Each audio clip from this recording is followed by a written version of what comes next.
Yeah, g'day shooters, Aussie Shooter here again, and I'm covering today's paper, or yesterday's paper, sorry, which is the Telegraph, Friday 23rd of August.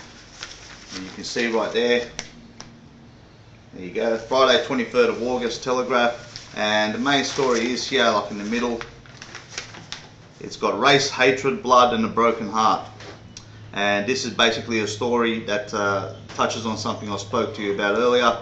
And it's the poor Australian bloke that got shot in the United States, the up-and-coming baseball player. And basically this story is fairly standard, with the exception of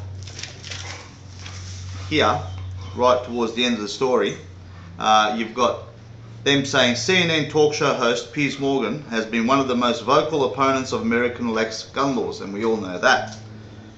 And then he says, on Tuesday, he interviewed former Deputy Australian Prime Minister Tim Fischer, who has called for a boycott of the US by Australian tourists. And I just think, Tim Fischer, you're an absolute knob jockey. If you think that anyone's going to change their plans to travel to the United States, one of the greatest freedom-loving nations on earth, because one person got shot, now, mate, I don't know what's in your cornflakes, but mate, you need to have a good look at yourself.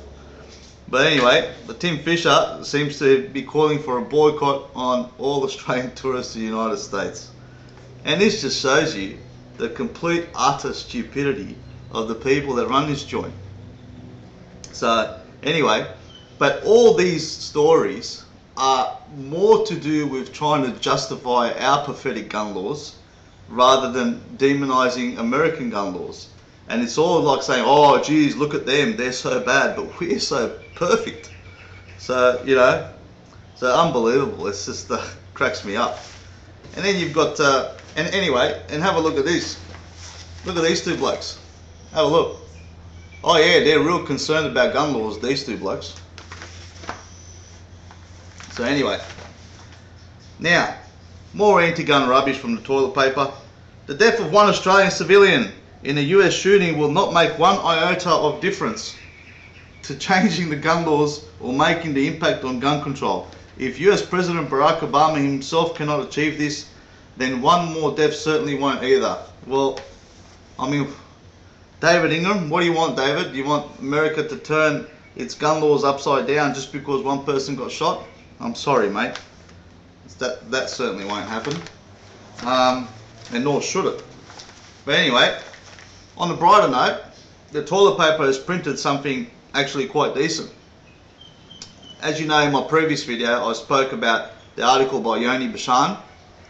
And here we are, Nicholas Smith, who's a clear thinker, has sent a letter to the Telegraph, and amazingly, the Telegraph printed it. And I'm actually shocked, because rarely do you get a really good article that's got a lot of common sense and truth in it in the Telegraph, but here's one now.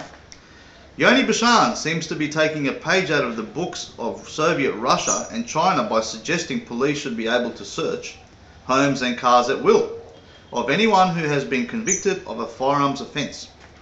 Warrants exist for a reason: to preserve the rule of law by ensuring that police do not abuse their powers and arbitrarily oppress their citizens, even those citizens who may have previously had a brush with the law. If police have a serious concern about someone committing a firearms offence, they can go through the proper channels and get a warrant rather than bursting through someone's door at whim. I'd rather like the fact that our police must be held accountable for the way in which they exercise their powers. Let's keep it that way. And good on you, Nicholas Smith from Strathfield, for speaking out about that. And like I said, I'm quite shocked that the Telegraph would have printed your letter, because it's got such intelligence and common sense in it.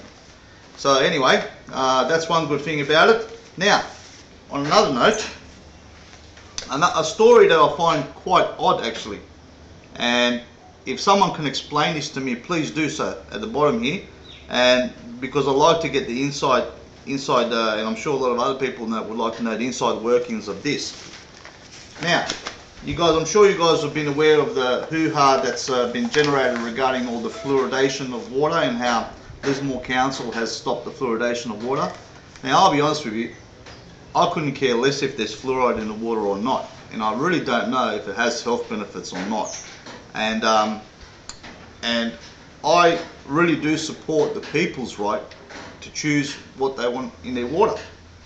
Now, here we got here, page 11, same day, there you go, Telegraph, Friday 23, page 11. Shooters agreed to back fluoride law changes. The Shooters and Christian Democrats MPs will say they will support a Labor bill in the upper house taking responsibility for the fluoridation of water of councils, putting further pressure on Premier Barry O'Farrell to move on the issue. Now, I don't know why Robert Brown and Robert Borsak would support this, because I certainly, whether you think fluoride is good or bad is irrelevant. I certainly don't support the forced mass medication of people. So, and I think it goes against all the ideals of a free nation. But Mr. Borsak said, why do you need a review? Mr. Borsak said.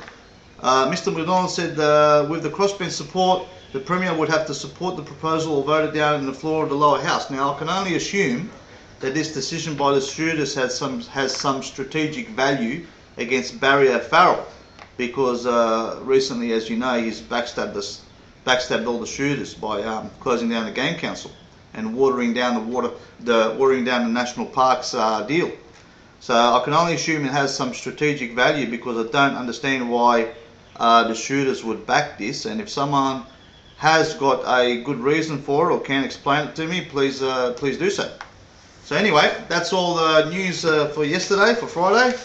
And I'm Aussie Shooter, and I'm signing out. And you guys make sure you fight for your freedoms at all times.